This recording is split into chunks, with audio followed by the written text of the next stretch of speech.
Bienvenue dans la troisième partie de ce MEDEMAG spécial pli électronique. Nous avons démarré par l'envoi d'une réponse électronique à un marché public, réponse stockée par l'hébergeur de la plateforme de dématérialisation. Alors aujourd'hui, c'est la clôture du marché.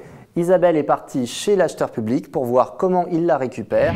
On la rejoint. Nous allons aller faire le point sur les marchés publics et la dématérialisation dans la région Île-de-France avec Michel Saban.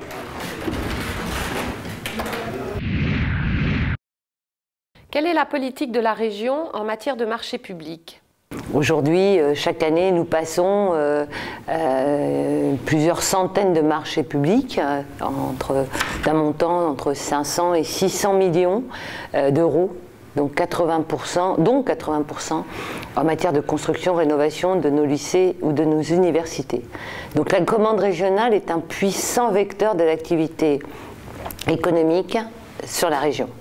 Aussi, et vous le comprendrez, il est impératif que nos investissements profitent à toutes les entreprises, notamment aux PME du BTP, et je dirais même aujourd'hui aux TPME, parce qu'elles sont concernées aussi, qui représentent un gisement d'emploi considérable.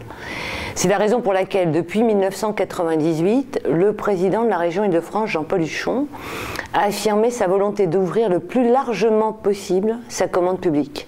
Alors c'est vrai que nous avons aujourd'hui la plupart de nos opérations de rénovation, construction, maintenance des lycées ou des universités sont lancées en lots séparés, permettant ainsi aux petites et moyennes entreprises d'accéder plus facilement à la commande publique.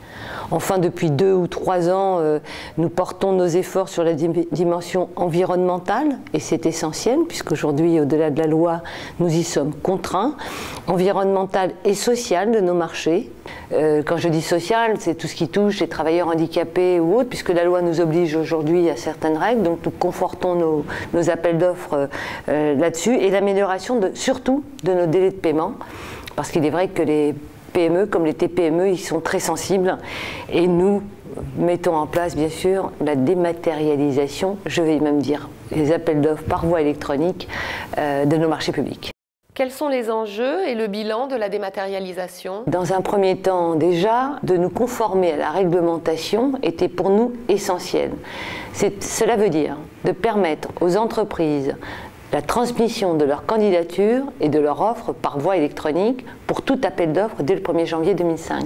Ça a été une vraie révolution, je dirais pas tranquille ici, mais une vraie révolution parce qu'il fallait relever ce défi. Nous l'avons fait. Aujourd'hui, tous nos appels d'offres sont en ligne. Ça veut dire que toutes les entreprises peuvent télécharger les cahiers de charges et déposer leur offre dématérialisée par voie Internet, en toute sécurité sur le site du Conseil régional. Par ailleurs, à terme, je le souhaite, et nous l'espérons ainsi, c'est l'ensemble de nos marchés publics qui pourront être consultés sur le site. Il y va de l'intérêt commun, non seulement du Conseil régional, mais aussi des PME. Pour les collectivités territoriales, cette dématérialisation permet en effet la concurrence accrue.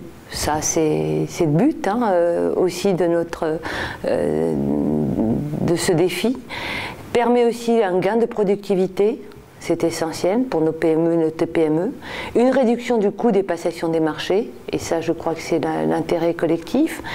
Et puis donc une meilleure gestion des deniers publics, du francilien et de la francilienne. Donc vous voyez que pour nous l'intérêt est commun.